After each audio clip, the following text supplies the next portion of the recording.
Bonjour à tous, ravi de vous retrouver dans Smart Job, votre rendez-vous emploi, RH, débat, analyse, expertise et vos rubriques habituelles, évidemment. Bien dans son job, aujourd'hui, on parle du numérique, la clé de l'emploi. Et on va en parler avec Mathieu Nebra. Il est le cofondateur d'Open Classrooms. Il va tout nous expliquer dans quelques instants. Le cercle RH et un grand entretien aujourd'hui avec une marque que vous connaissez, vous, entrepreneurs, Veritas. Nous aurons le directeur général, Marc Roussel. Il sera notre invité. Opération recrutement. Puis on fera le point aussi sur les enjeux environnementaux, climatiques, évidemment, qui incarnent l'entreprise Veritas. Et puis fenêtre sur l'emploi, on parlera de l'apprentissage. Important l'apprentissage. Le Sénat débat actuellement du projet de loi de finances 2024. Les choses se sont complexifiées et un petit peu tendues. D'ailleurs, on fera le point avec Yves Inquin. Il est président de WALT, qui est un organisme qui regroupe les acteurs de l'alternance, et puis président d'un groupe d'écoles, Thalys. Il sera notre invité à la fin de notre émission. Tout de suite, bien dans son job.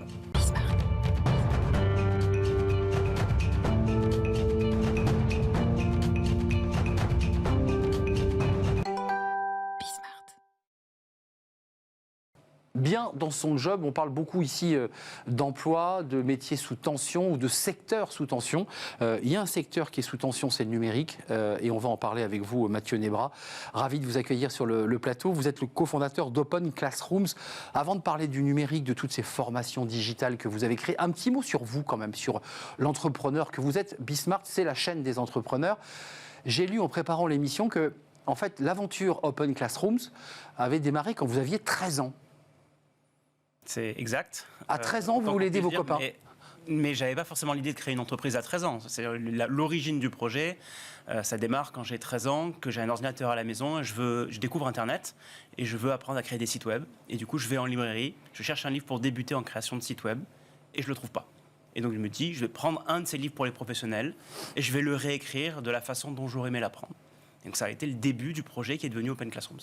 Open Classrooms, son ambition, c'est rendre l'éducation et les métiers qui recrutent accessibles à tous. Ça, c'est la promesse et vous avez réussi parce qu'il y a des milliers de formations en ligne accessibles à tous. Est-ce que vous avez l'impression, comme ça, sans vous en rendre compte, que vous avez un peu renversé la table du vieux modèle éducatif français ? Renverser la table, c'est un mot un peu fort, mais en tout cas, on a été dans notre coin pendant des années et de façon, je dirais, presque un peu besogneuse. On a travaillé, jusqu'à ce qu'un jour, on se retourne et on réalise que, oui, en fait, des gens qui ont appris grâce à Open Classrooms les métiers du numérique, il y en a des dizaines, centaines de milliers sans problème. On a 300 000 chaque mois qui viennent se former sur Open Classrooms, et des gens que je rencontre dans la rue qui me disent « Merci, ça m'a aidé, ça m'a permis de décider mon futur de vie ». Il y en a, mais tous les mois, je me fais arrêter dans la rue, par exemple. Donc ça, c'est assez formidable. On vous dit merci, en fait. On me dit simplement merci. C'est-à-dire, je ne sais toujours pas quoi répondre. J'ai juste ravi. Et puis voilà, on continue. On nous encourage à continuer, tout simplement. Vous fêtez vos 10 ans. Exactement. Donc il y a eu un petit bonhomme de chemin qui a été fait. Pourquoi le numérique ? Pourquoi aujourd'hui il y a une si forte tension sur ces sujets ? C'est parce que, encore une fois, c'est pas pour pointer du doigt l'éducation nationale, c'est parce que l'éducation nationale est restée finalement dans des filières un peu traditionnelles et que vous avez peut-être réinventé la manière de former. Alors ça dépend, il faut voir de quoi on parle. L'éducation nationale, on va dire tout ce qui est jusqu'au bac, c'est pas du tout un domaine qu'on aborde chez Open Classroom. Nous, c'est le post-bac. Et donc c'est plutôt la spécialisation et la formation à un métier.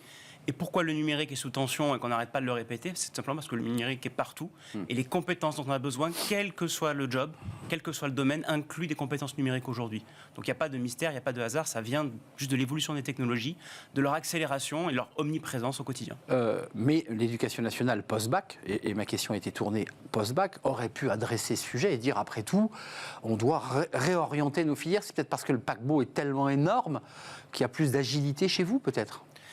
Je pense qu'on a eu la chance, en tout cas, nous, de démarrer d'une page blanche. C'est vrai que c'est compliqué quand on doit gérer déjà énormément de formations existantes, de les faire évoluer et de passer aussi d'un modèle de formation présentielle à un modèle plus hybride, voire en ligne. Nous, on fait entièrement en ligne.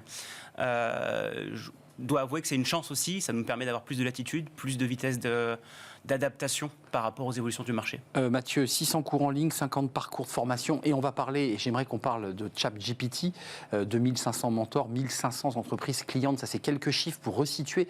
vraiment l'aventure entrepreneuriale que vous avez menée avec votre co-associé. Mais ChatGPT, ça y est, vous êtes dit, mais c'est pas possible, il ne faut pas qu'on rate non plus de ChatGPT. Il ne faut pas que vous soyez aussi l'éducation nationale. On est tous un jour devenus l'éducation nationale. Je pense que c'est ça, ChatGPT, la generative AI qui est en train de déferler, c'est un peu l'équivalent à l'arrivée de l'ordinateur, du smartphone pour plein de gens et plein de business. Je dirais que c'est la transition digitale, la transition numérique, mais encore accélérée, 100 fois plus vite. Donc il n'y a pas de nouveauté fondamentale, c'est juste des nouveaux outils, c'est une sorte de super Excel, de super calculatrice. Et effectivement, ce sont des compétences qui vont être attendues demain en entreprise, si ce n'est pas déjà aujourd'hui. Et moi, je suis épaté par la vitesse à laquelle les gens s'approprient ces technologies et à laquelle certains business soit se les approprient, soit au contraire les ignorent, ce qui peut leur coûter très cher dans les prochaines années. Donc vous vous dites, de la fenêtre d'Open Classrooms, formez-vous, apprenez à utiliser l'outil, parce que c'est bien beau de télécharger l'outil, il faut le faire. Indispensable. Moi, mon conseil numéro 1, c'est si vous n'avez pas déjà un compte ChatGPT, vous devriez en créer un et laisser un onglet ouvert tout le temps. Vous pouvez utiliser la version gratuite déjà pour commencer et essayez de l'utiliser juste une fois par jour. Essayez de penser à lui poser une question une fois par jour. L'outil est assez puissant, mais encore faut-il que vous l'appeliez. Il ne va pas venir à vous. Et ça, c'est donc un changement d'habitude qu'il faut opérer. Et pour ça, je dis un onglet de navigateur tout le temps ouvert et une règle. On envoie une question par jour. On essaie de trouver une question. Vous la posez, vous, la question, par jour? Vous avez le temps avec votre emploi du temps? Plusieurs. Aujourd'hui, là, juste dans le train pour venir à Paris, je m'en suis servi juste comme un outil de traduction. Traduction et correction orthographique et grammaticale. J'ai copié un message que j'ai écrit à l'équipe, un message sur les nouveautés d'Open Classrooms, et je lui ai demandé de me le faire en version anglaise et de me pointer des erreurs orthographiques et grammaticales. Et il l'a fait? Et il l'a fait, très bien. C'est très bien. Donc, des formations en ligne, ChatGPT, on est d'accord? Et donc, nous, on fait des formations sur ChatGPT. On met à jour toutes nos formations pour aussi que les étudiants, quel que soit le métier, apprennent à utiliser ChatGPT. Ça me semble indispensable. Et même en interne, on se base sur ChatGPT, entre autres, pour mieux aider les étudiants, les accompagner en termes de mentorat disponible à tout moment. Ça fait partie des outils qu'on utilise. Merci Mathieu Nebra, je suis très heureux de vous avoir accueilli sur le plateau. Serial entrepreneur, non, entrepreneur, parce que vous l'avez créé. Il y avait Mono-entrepreneur, voilà, avec une série de vies à l'intérieur. C'est ce que je voulais dire, voilà, avec une multitude d'innovations, et ChatGPT en fait partie, cofondateur de Open Classroom. C'est un vrai plaisir de vous accueillir sur le plateau de Smart Job. On tourne une page, le cercle RH, avec un grand entretien aujourd'hui, et une entreprise, j'allais dire presque patrimoniale, parce qu'évidemment elle fait partie du quotidien des entreprises, le Bureau Veritas. Tout le monde connaît le Bureau Veritas. On accueille le directeur général France dans un grand entretien.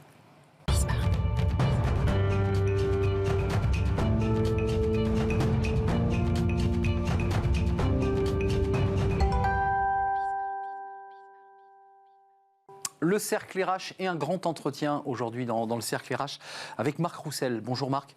Bonjour. On est ravis de vous accueillir, directeur général du Bureau Veritas, à ne pas confondre avec une autre marque, Bureau Veritas France, vous êtes le directeur général France.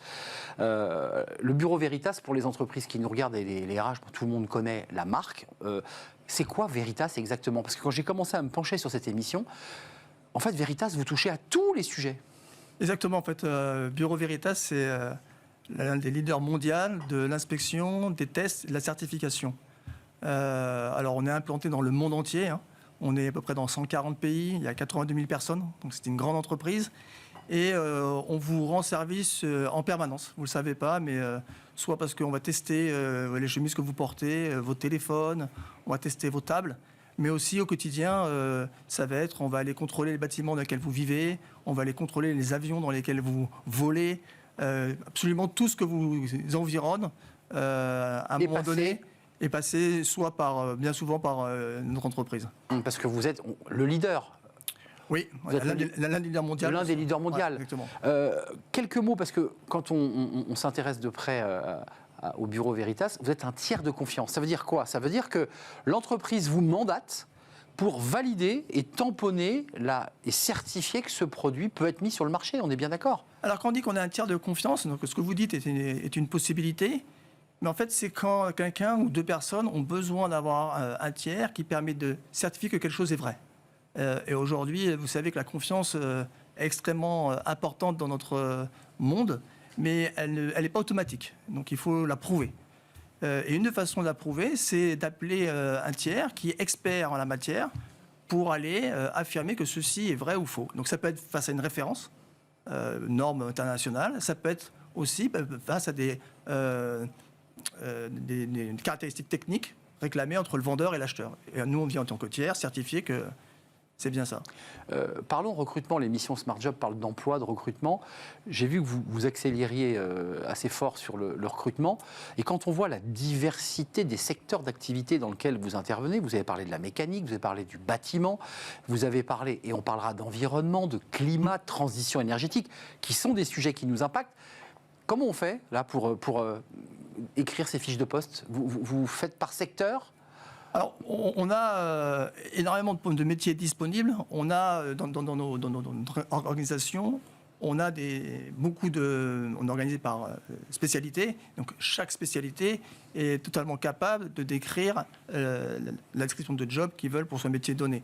Et on recrute aujourd'hui plus de 1300 personnes par an, et absolument dans tous les métiers un peu possibles, imaginables. Ça peut être un électricien, mais ça peut être aussi des gens qui sont des experts dans le bio ou en agronomie, ou des gens qui sont plutôt des thermiciens. 8500 personnes en France sur un peu plus de 165 sites, c'est-à-dire qu'il y a un maillage territorial des bureaux Veritas qui permet de mailler évidemment en fonction, j'imagine, des sites et des activités. Un mot quand même sur les choix de vos recrutements. On comprend que tout ça évidemment est fléché par activité. C'est quoi les qualités de quelqu'un qui doit intégrer le bureau Veritas? Il doit être ingénieur, il doit avoir un niveau supérieur, parce que pour contrôler, il faut avoir un niveau de technique et de technicité assez élevé quand même. Je dirais la première qualité quand même quand on fait un métier comme celui-ci, c'est déjà l'intégrité. C'est d'être quelqu'un de foncièrement honnête, qui croit profondément à l'impact de ce qu'il fait. Et après, effectivement, oui, vous avez totalement raison. En fonction du métier qu'il va faire, il faut qu'il ait le savoir-faire technique adéquat pour faire son métier. Donc ça peut être des ingénieurs, mais ça peut être aussi des techniciens. Et ça peut être des gens moins qualifiés qui ont participé à l'acte de vérification. Donc la personne peut travailler en équipe en ayant un degré technique un peu moins élevé. Deux questions importantes, parce qu'on voit que, évidemment, comme vous êtes connecté à tous les secteurs d'activité, en fonction des flux économiques et des difficultés économiques, je pense au secteur du bâtiment, qui connaît un trou d'air. On voit les résultats de la Banque de France, là, les prévisions 2024 qui ne sont pas exceptionnelles. Est-ce que ça vous impacte lorsqu'un secteur d'activité comme le bâtiment, qui peine évidemment aujourd'hui à construire, est-ce que ça a un impact directement sur vous?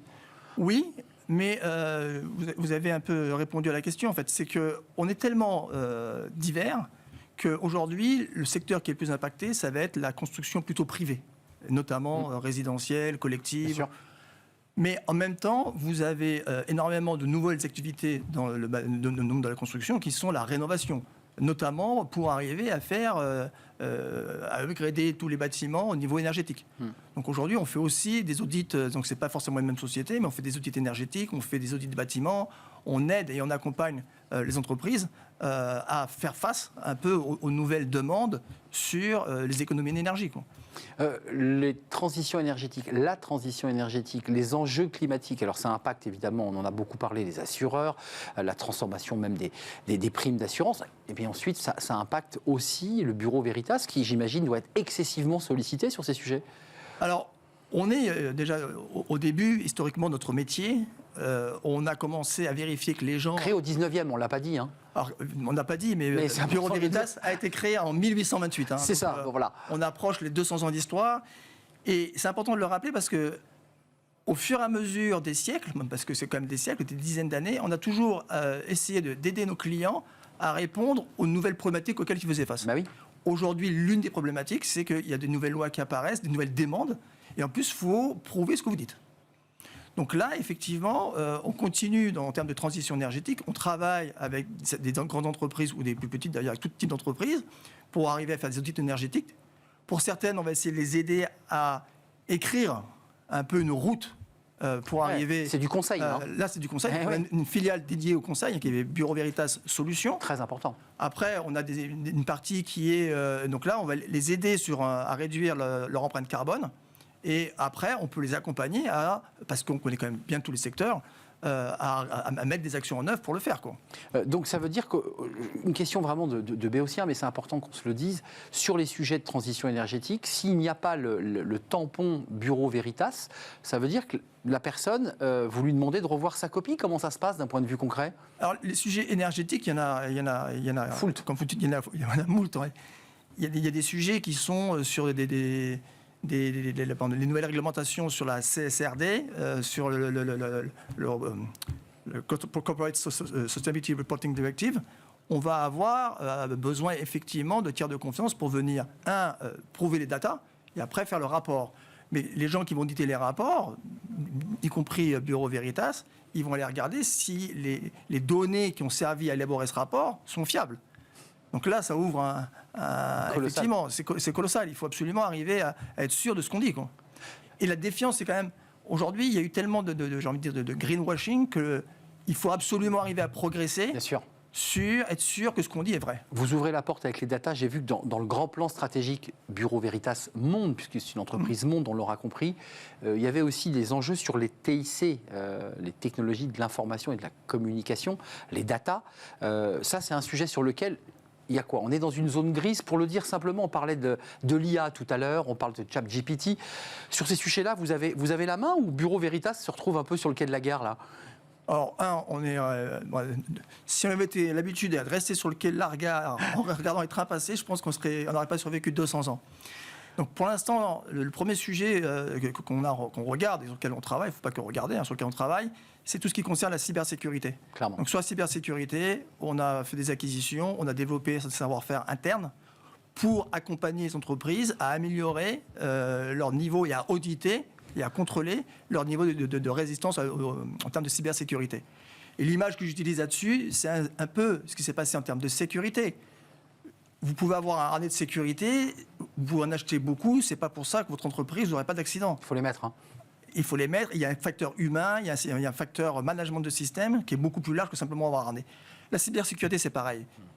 Ce n'est pas qu'une question de logiciel, c'est une question aussi de management complet de la cybersécurité dans une entreprise. Ça veut dire que Bureau Veritas, on avait compris qu'il vérifiait les navires, les avions, c'était très concret, était en train aussi de s'orienter et presque de pivoter sur tous ces sujets liés à l'informatique, la data, je dirais à l'invisible. Parce que oui, donc vous avez totalement raison, on pivotait, c'est peut-être un grand terme aujourd'hui, mais effectivement, il faut absolument qu'on évolue aussi.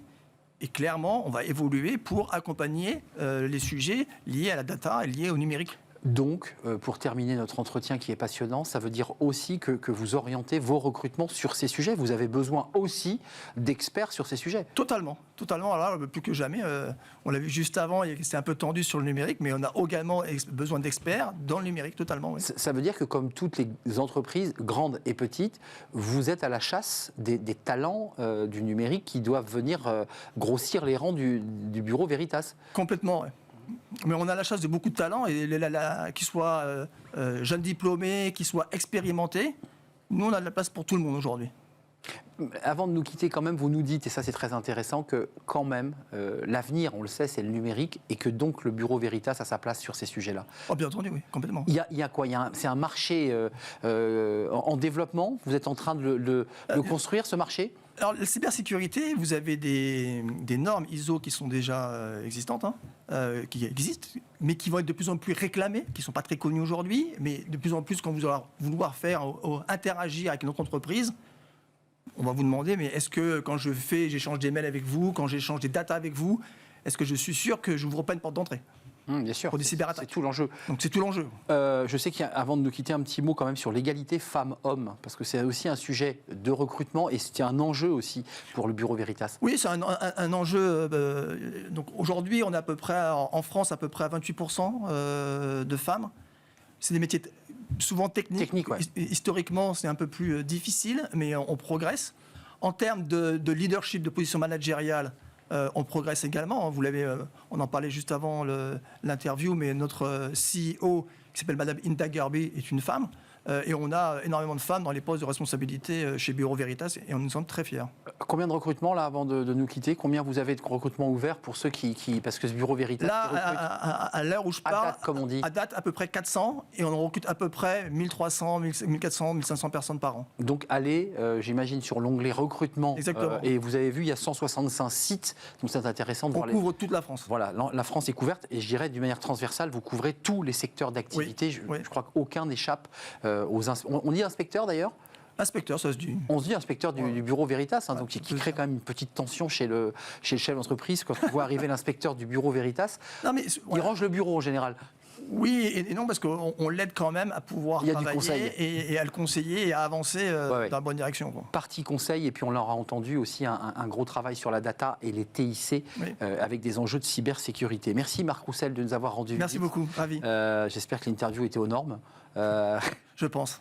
Directeur général France du bureau Veritas. On tourne une page, on parle de l'alternance, qui est un sujet aussi à enjeu pour toutes les entreprises françaises.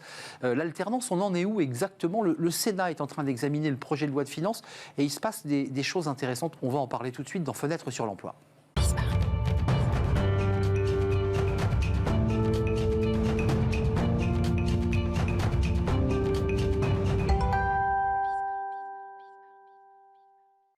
Et on termine notre émission avec l'apprentissage. C'est un sujet observé à la fois par les entreprises, par les écoles, par l'écosystème. Que se passe-t-il sur l'apprentissage ? J'ai eu cette rumeur comme quoi le gouvernement souhaitait réduire ce qu'on versait, visiblement pas. Mais les choses bougent, notamment du côté du Sénat, et on en parle avec Yves Innequint. Je l'ai bien dit là cette fois-ci. Vous m'avez repris. Président de WALT. Alors WALT, on en parlera. C'est un regroupement, une association de l'écosystème de l'alternance. Et vous avez beaucoup de choses à nous dire, et vous présidez le groupe Thalys, qui est un groupe d'écoles, dont le centre de gravité se trouve du côté de Bergerac, Périgueux, c'est bien ça ? Bergerac, Périgueux, Bayonne, Bordeaux, Paris, Nantes, Martinique, Guadeloupe, Guyane, Saint-Martin. C'est très large. Revenons à ce sujet de l'alternance, parce que c'est un sujet de préoccupation à la fois pour les familles et leurs jeunes pour avoir un emploi, que pour les écoles, que pour les entreprises.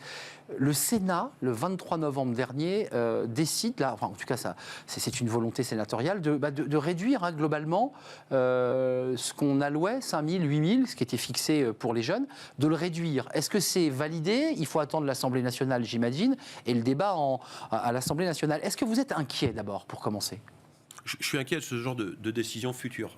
Est-ce que c'est validé ? Non, parce que c'est la navette habituelle entre l'Assemblée, le Sénat et de nouveau l'Assemblée, sachant qu'on a un ministre du Travail qui a dit on ne touchera pas à la prime, puisque ce qu'on évoque, c'est la prime de 6 000 € pour l'embauche d'un apprenti en 2024. Mais ce qu'on est en train de faire, c'est de préparer les exercices 2025. Donc oui, je suis inquiet, pas pour 2024, mais pour 2025.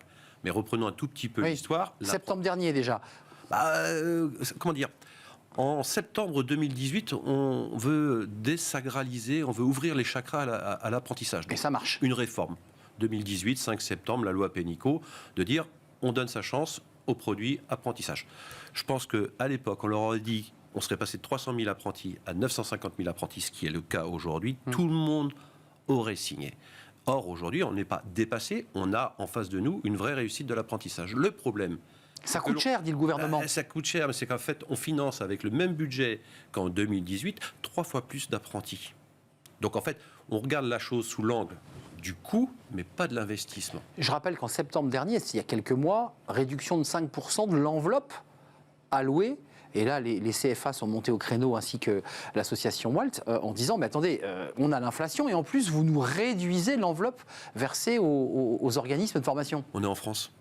Donc, soit on regarde les choses sous l'angle du coût, soit, ce que j'aimerais bien, c'est qu'on commence à réfléchir sous l'angle de l'investissement. Ce que vous évoquez, c'est simple, c'est comme on a 950 000 apprentis avec le même budget que 350 000, il faut faire des économies. Et les économies, on essaie de les faire sur le niveau de prise en charge du coût d'apprentissage. En 2022, ce niveau de prise en charge a été raboté de 10%. En 2023, ce niveau de prise en charge a été raboté de 10%. En 2023, on a une inflation de 10%. Donc 10 plus 10 plus 10, moins 30%. Donc aujourd'hui, il y a déjà un effort qui a été fait par la profession, par les écoles, par les CFA. Effectivement, c'est un peu plus tendu. Donc je vois quelques collègues qui commencent à se dire je ne vais pas ouvrir des cohortes, je ne vais pas ouvrir des sessions parce que je commence à perdre de l'argent si je n'arrive pas à avoir un certain nombre d'apprentis. Donc ce qui va tarir finalement, doucement tarir ces filières d'alternance qui étaient plutôt des filières réussies. Ce qui pourrait tarir effectivement des filières d'excellence et d'alternance. Vous à travers WALT, l'association, mais aussi à travers votre présidence de Thalys, est-ce que vous avez le sentiment que le gouvernement finalement a un double discours, à la fois très comptable, France Compétences dit nous on a 2,1 milliards de déficit et il faut réduire ces déficits, et puis en même temps un discours très communicant sur il faut aller vers le plein emploi. Est-ce qu'il n'y a pas un problème là ? Il y a un peu un antagonisme, et je vais peut-être faire quelque chose que je ne devrais pas faire, c'est d'avoir un discours politique. Un discours politique, c'est quoi ? On a un président de la République qui décide de booster l'apprentissage. C'est un dispositif phare pour lui. ça participe aussi à la création d'emplois. Bien sûr. Il faut quand même rappeler juste aux familles et éventuellement aux entreprises que c'est le tiercé gagnant pour un jeune. Dans l'ordre, le tiercé gagnant. Dans l'ordre, c'est une formation payée par l'entreprise à travers son organisme qu'on appelle OPCO. 2, c'est une rémunération. 3, c'est un CV qui se fabrique au fur et à mesure. Puis cerise sur le gâteau, c'est 70% des jeunes qui trouvent une insertion durable à la fin de leur contrat. Oui. Il y a encore 4 ans, on évoquait le sujet de « Ah non, c'est compliqué en France, le chômage des jeunes, le chômage des jeunes ». Aujourd'hui, on a trouvé une formule qui fonctionne, on peut la faire progresser, on peut faire des économies, mais ça marche. Le Sénat évoque aussi une autre hypothèse, et là j'imagine qu'elle vous inquiète, c'est de caper ces aides à hauteur de Bac+2. Oui. Après Bac+2, c'est terminé, on se débrouille. Revenons à l'apprentissage pour les moins bons niveaux de qualification. C'était l'apprentissage d'avant. C'est ça, des années 60, quoi. Exactement. Et l'apprentissage, c'est bon pour tous les niveaux de qualification, du premier niveau jusqu'à Bac+5. Et c'est vrai qu'on voit beaucoup de verbatim, beaucoup d'écrits, beaucoup de prises de parole et de position pour dire « Ah, il ne faudrait pas que l'apprentissage aille à l'enseignement supérieur, aille au-delà de Bac+2 ». Mais au contraire, aujourd'hui, ce qu'on voulait, c'était montrer aux jeunes, et moi, aujourd'hui, ma satisfaction au titre de Walt, mais au quotidien au titre de Thalys, je le vois bien, c'est des jeunes qui accèdent à des formations parce que l'apprentissage est là. Je vois des jeunes qui me disent aujourd'hui... Vous dites qu'ils n'auraient pas pu accéder à ces... Non. C'était impossible. Impossible. Je prends un exemple qui ne concerne pas une école de Thalys, qui concerne une école du réseau Walt. J'ai été interrogé par 4 jeunes filles qui voulaient une interview d'un chef d'entreprise. Ok, à la fin, j'inverse l'interview en leur disant « Mais les filles, vous faites quoi ?» Donc on est dans telle école de commerce, ça je le savais très bien, et toutes les 4 en alternance. 2 me disent « Oui, c'est super. J'aurais pu me payer mes études. Papa et maman auraient pu me payer mes études. Mais je gagne en autonomie, en indépendance financière. Et en compétence, si je m'autorise. Et 2, je suis dans l'entreprise, oui. Je sais ce que je vais faire. Les 2 autres, elles me disent, c'est la même chose, mais nous c'est pire. On n'aurait pas eu les moyens de se payer les études. Donc aujourd'hui, on a réussi quelque chose. Alors certes, il faut faire des économies, travailler ensemble sur la prime, mais pas de discrimination entre telle catégorie de diplôme et telle catégorie d'entreprise. Et effectivement, peut-être regarder la chose sous l'angle de l'investissement, pas sous l'angle du coût. Et globalement, sous l'angle de l'investissement, ça rapporte. Un mot, j'ai vu que les CFA, alors vous êtes peut-être moins concernés dans des groupes d'écoles, mais que les CFA s'inquiétaient aussi d'un tarissement d'un certain nombre de secteurs manuels sous tension, où là c'est pareil, les CFA disent nous on va fermer, alors qu'on manque de chaudronniers, on manque de soudeurs, on manque, je dirais, de bons techniciens. Vous le déplorez ça aussi ? Alors, la question elle n'est pas d'aujourd'hui, elle se posait déjà donc, en termes de lead depuis quelques années. Il faut aussi avoir en tête qu'on est sur une courbe démographique qui commence à stagner. Donc aujourd'hui, les entreprises ont bien le réflexe de l'alternance, donc c'est quand même en soi une victoire. Par contre, on a peut-être un peu moins de jeunes qui aujourd'hui peuvent intégrer ces emplois. Et effectivement, on peut avoir ces constats que vous venez de décrire. Donc il faut le dire encore aux jeunes, allez sur les filières d'alternance, pour faire un jeu de mots, ce sont des filières d'excellence.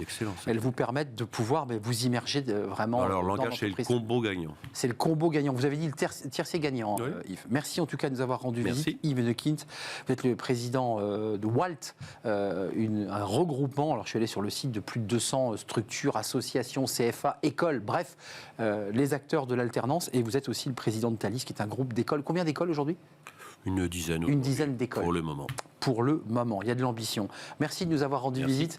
L'émission est terminée. Merci à vous, merci de votre fidélité, évidemment. Merci à tous ceux qui nous écrivent sur les réseaux sociaux. Puis je remercie l'équipe qui m'accompagnait. Au son, Alexis. Alors, merci à l'équipe de programmation, Nicolas Juchat et Alexis. Et puis Handrel à la réalisation. Je terminais par le meilleur. Merci à vous et je vous dis à très très bientôt. Bye bye.